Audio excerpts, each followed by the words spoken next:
Bollywood silver screen presenting lion. इस कहानी की शुरुआत में एक बच्चे को दिखाया जाता है जिसका नाम सरू है। सरू अपने बड़े भाई गुड्डू के साथ ट्रेन में कोयला चोरी कर रहा होता है।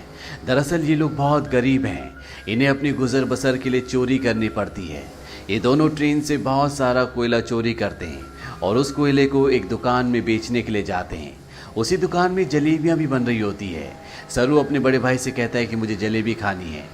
उसका बड़ा भाई कहता है कि एक दिन मैं तुम्हें जलेबी ज़रूर खिलाऊंगा। उसके पास इतने पैसे नहीं है कि वो अपने छोटे भाई को जलेबियां खिला सके। सरू कहता है कि एक दिन हम दुकान की सारी जलेबियां खरीद लेंगे।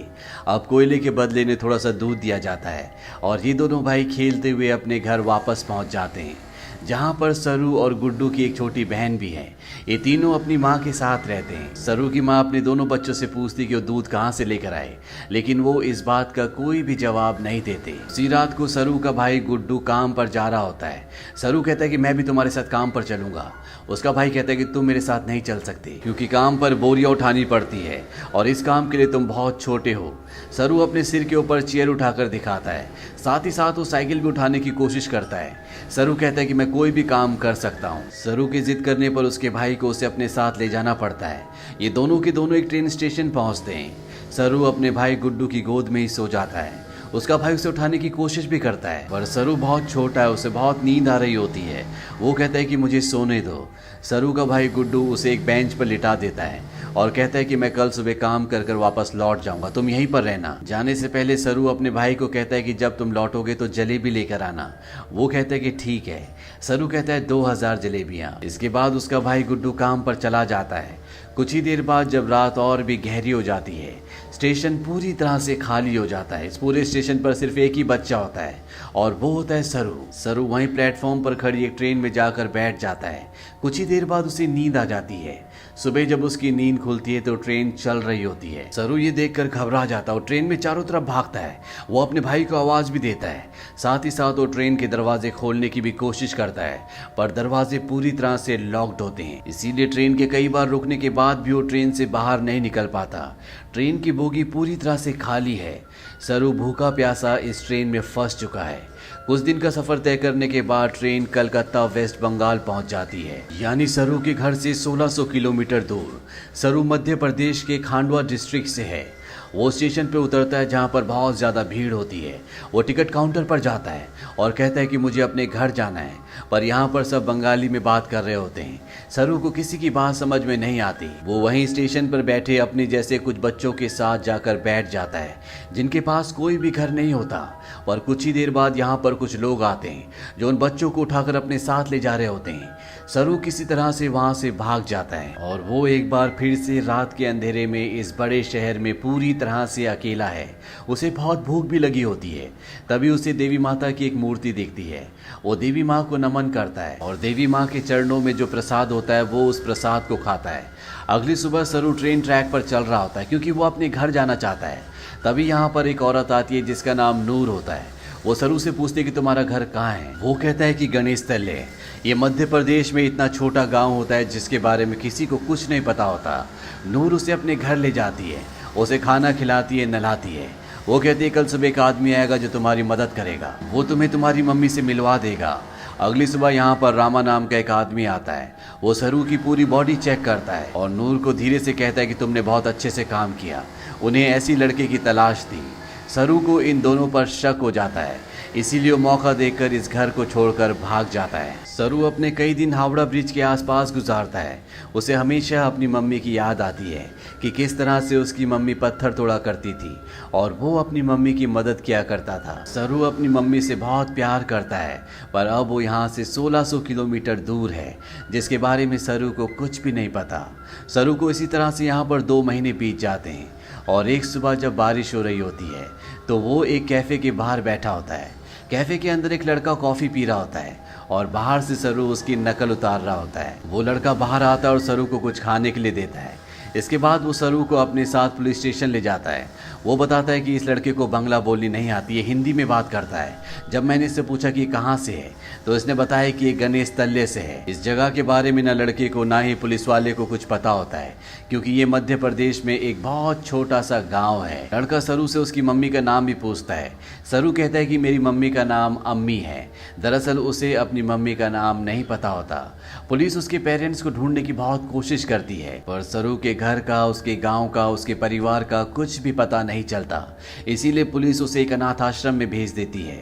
सरू 3 महीने वहां पर गुजारता है और 3 महीने के बाद सरू से एक लेडी मिलने आती है जिसका नाम मिसेस सूद होता है। वो सरू को बताती है कि पिछले 3 महीनों से हम तुम्हारी अम्मी को, तुम्हारे परिवार को ढूंढने की कोशिश कर रहे हैं, पर कुछ भी पता नहीं चला।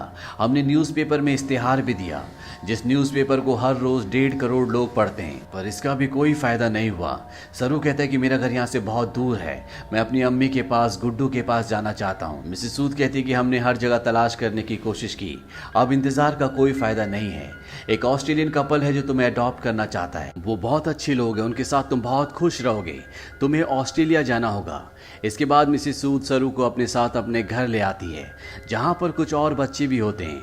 मिसेस सूद सबको इंग्लिश के वर्ड, टेबल मैनर से सब कुछ सिखाती हैं और अब सरू को ऑस्ट्रेलिया भेज दिया जाता है, जहां पर मिस्टर जॉन और उनकी वाइफ सू, जिन्होंने सरू को अडॉप्ट किया होता है, उसे देखकर वो बहुत खुश होते हैं। सरू को ये अपने घर ले आते हैं। छोटे से मिट्टी के घर में रहने वाला सरू जब इस घर को देखता है तो पूरी तरह से हैरान होता है। साथ ही साथ वो बहुत गुमसुम भी होता है, क्योंकि ये देश, यहाँ की हवा, मिट्टी सब सरू के लिए पूरी तरह से नए हैं।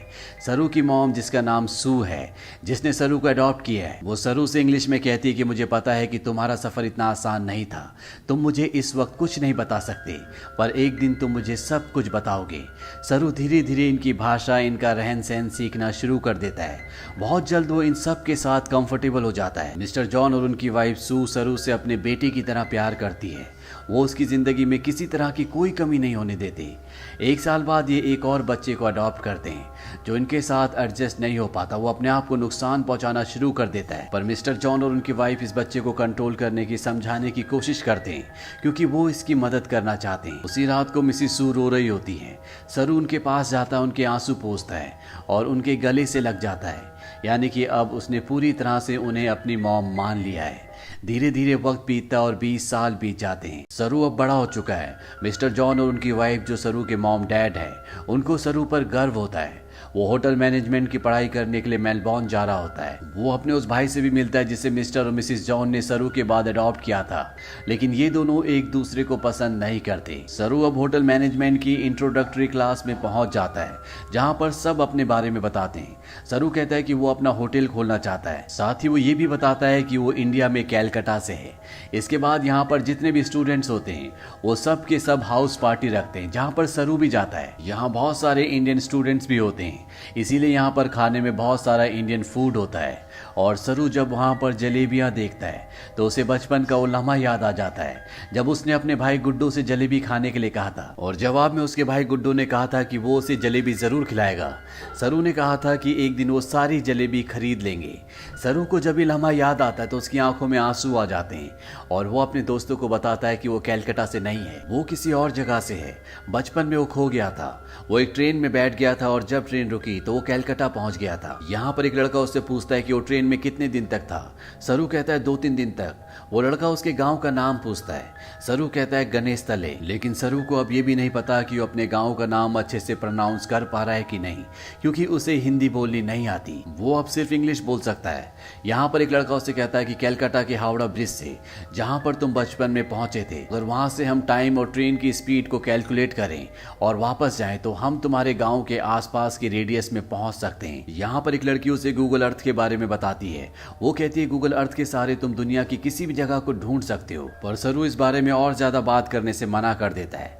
इसके बाद ये पार्टी से निकल जाते हैं। सरू के साथ एक लड़की भी होती है जिसका नाम लूसी होता है। ये दोनों एक दूसरे की तरफ अट्रैक्टेड होते हैं, इसीलिए रात को ये दोनों एक दूसरे के फिजिकली बहुत क्लोज हो जाते हैं। अगली सुबह जब सरू उठता है तो उसे अपने पेरेंट्स की, अपने घर की, अपने गाँव की याद आती है। उसे एहसास होता है कि उसके खो जाने के बाद उसकी मॉम, भाई बहन उसके लिए कितना परेशान हुए होंगे। इसीलिए वो गूगल अर्थ एप्लीकेशन के जरिए साथ ही साथ स्टेशन से अपने घर की जो दूरी होती है उसकी कैलकुलेशन करके हर तरह से अपने गांव गणेश तले को ढूंढने की कोशिश करता है, पर उसकी सारी कोशिश पूरी तरह से बेकार हो जाती है। धीरे धीरे वक्त बीतता और 3 साल बीत जाते हैं। लूसी का और सरू का रिश्ता अब और भी गहरा हो चुका है। ये दोनों एक दूसरे से बहुत प्यार करते हैं, पर सरू आज भी अपने परिवार के लिए परेशान है। उसे कई बार अपने भाई की छवि दिखती है। उसे एहसास होता है कि उसका भाई उसे कह रहा है कि उसे घर चले जाना चाहिए। सरू अपने परिवार की यादों में उन्हें ढूंढने में इतना खोया होता है कि धीरे धीरे वो लूसी से अलग हो जाता है। वो लूसी से कहता है कि तुम मुझसे बेहतर इंसान डिजर्व करती हो। लूसी और सरू अलग हो जाते हैं। कई महीनों के बाद लूसी को सरू जब एक दिन एस्केलेटर पर देखता है तो वो उससे बात करता है। वो लूसी से कहता है कि वो उसे बहुत मिस करता है। इसके बाद एक बार फिर से दोनों एक दूसरे के बहुत क्लोज आ जाते हैं। लूसी सरू से कहती है कि तुम्हें अपनी मॉम के पास जाना चाहिए, उन्हें तुम्हारी जरूरत है। सरू अपनी मॉम के पास जाता है जिनकी तबीयत खराब होती है। सरू को आज तक ये लगता था कि उसकी मॉम ने उसे इसलिए अडॉप्ट किया क्योंकि वो कभी माँ नहीं बन सकती, पर सू सरू को बताती है कि मैं माँ बन सकती थी, पर मैंने और तुम्हारे डैड जॉन ने डिसाइड किया था कि हम 2 बच्चों को अडॉप्ट करेंगे, क्योंकि इस दुनिया में बहुत सारे ऐसे बच्चे हैं जिन्हें माँ बाप की, परिवार की जरूरत है। वो सरू को अपने बचपन का एक एक्सपीरियंस भी बताती है। वो कहती है कि मेरे डैड बहुत ज़्यादा अल्कोहल पीते थे, वो एक अच्छे इंसान नहीं थे। मैं हमेशा डरी डरी रहती थी और एक दिन जब मैं अपने घर के पीछे गई तो मैं चाहती थी कि धरती मुझे निगल ले। तभी मुझे खेत की दूसरी तरफ एक बच्चा दिखा जिसकी ब्राउन स्किन थी और अगले पल वो बच्चा मेरी साइड में खड़ा था। उस पल मुझे एहसास हो गया कि अब मेरी ज़िंदगी में सब कुछ ठीक होगा। फिर तुम और तुम्हारा भाई मेरी ज़िंदगी में आए, लेकिन अब तुम मुझसे बात नहीं करते, मुझे तुम्हारी ज़रूरत है। सरू को यहाँ पे एहसास होता है कि उसे अपनी मॉम का साथ देना चाहिए और साथ ही वो अपनी बायोलॉजिकल मदर को भी ढूंढना चाहता, अपने भाई को ढूंढना चाहता है।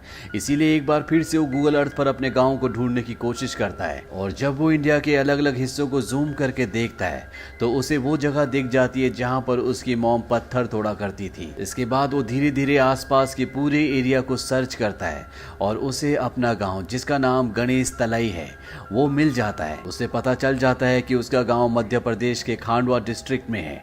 इस बात से बहुत खुश होता है। वो ये बात लूसी को और अपनी मॉम को भी बताता है। उसकी मॉम भी उसके लिए बहुत खुश होती है क्योंकि उसकी मॉम और उसके डैड चाहते हैं कि वो इंडिया जाकर अपने परिवार से मिले। सरू अब भारत आ जाता है और वो उस जगह पहुंच जाता है जहां पर उसने अपना बचपन बिताया था। वो धीरे धीरे बचपन की यादों से आगे बढ़ता हुआ उस घर तक पहुंच जाता है जहां पर बचपन में वो अपनी मॉम, अपने भाई और अपनी बहन के साथ रहा करता था। पर अब इस घर में कोई भी नहीं रहता।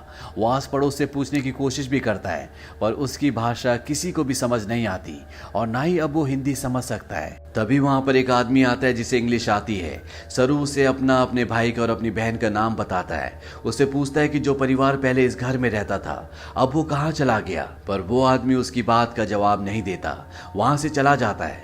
पर कुछ ही पलों के बाद वो लौट कर आता है और सरू को इशारा करता है। सरू जब उस तरफ जाता है तो वो देखता है कि सामने से एक बूढ़ी औरत आ रही होती है और ये औरत और कोई नहीं बल्कि वो होती है जिसकी गोद में सरू ने अपना बचपन बिताया था। ये उसकी बायोलॉजिकल मॉम होती है। वो उनके गले लगकर बहुत रोता है। सरू की मॉम आज तक इस गांव को छोड़कर इसीलिए नहीं गई थी क्योंकि उसे यकीन था कि एक दिन उसका बेटा लौटकर जरूर आएगा। सरू की बहन भी यहाँ पर होती है। वो अपनी बहन को अपने गले से लगा लेता है पर सरू अपने भाई से मिल नहीं पाता। उससे पता चलता है कि जिस रात वो अपने भाई के साथ काम पर गया था पर सरू को नींद आ रही थी, इसीलिए उसके भाई ने उसे बेंच पर सुला दिया था। और जब उसका भाई जा रहा था तो सरू ने अपने भाई से कहा था कि सुबह जलेबी लेकर आना। उसी रात को उसके भाई गुड्डू की एक ट्रेन दुर्घटना में मृत्यु हो गई थी, यानी कि एक माँ ने एक ही रात में अपने दोनों बेटों को खो दिया था। पर उसकी उम्मीद, ईश्वर पर उसकी आस्था थी जो इतने सालों तक वो अपने छोटे बेटे सरू का इंतजार करती रही और आज 25 सालों के बाद उसका बेटा वापस लौट आया। सरू इसके बाद ऑस्ट्रेलिया में अपने मॉम और डैड को कॉल करता है। वो उन्हें बताता है कि मुझे मेरा परिवार मिल गया पर इससे कुछ भी नहीं बदलता। आज भी आप मेरे लिए वही हो जो पहले थे, आप मेरे मॉम डैड हो। इसके बाद सरू उन सभी जगहों पर जाता है जहां पर वो अपने भाई के साथ खेला करता था और इन जगहों पर जाकर उसे अपने बचपन की याद आ जाती है जब वो इन्हीं रास्तों पर अपने भाई के साथ चला करता था। सरू को यहाँ पर एक और बात पता चलती है कि उसका नाम सरू नहीं बल्कि शेरू है, जिसका मतलब होता है लायन।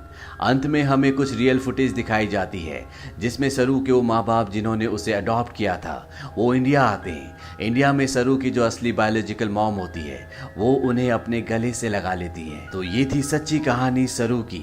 ऑफिशियल रिपोर्ट्स के मुताबिक पता चलता है कि भारत से हर साल 80,000 बच्चे गायब होते हैं, लेकिन उसमें से 1% भी बच्चे ऐसे नहीं हैं जिनकी किस्मत सरू की तरह हो। इसीलिए इस पूरी कहानी, इस पूरी फिल्म के जो हीरो हैं वो और कोई नहीं बल्कि मिस्टर जॉन और उनकी वाइफ सू है, जो अपने बच्चे पैदा कर सकते थे पर उन्होंने फैसला किया कि वो अपने बच्चे पैदा ना करके उन बच्चों को अडॉप्ट करेंगे जिनके पास घर नहीं है, ताकि उन्हें एक अच्छा घर मिल सके।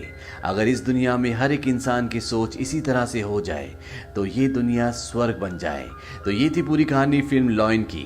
ये फिल्म सन 2016 में रिलीज हुई थी। IMDb पर इसकी रेटिंग है 8। इस फिल्म का बजट था $12 मिलियन और बॉक्स ऑफिस पर इसने कमाई की थी $141 मिलियन की। उम्मीद करते हैं कि ये कहानी आपको पसंद आई होगी।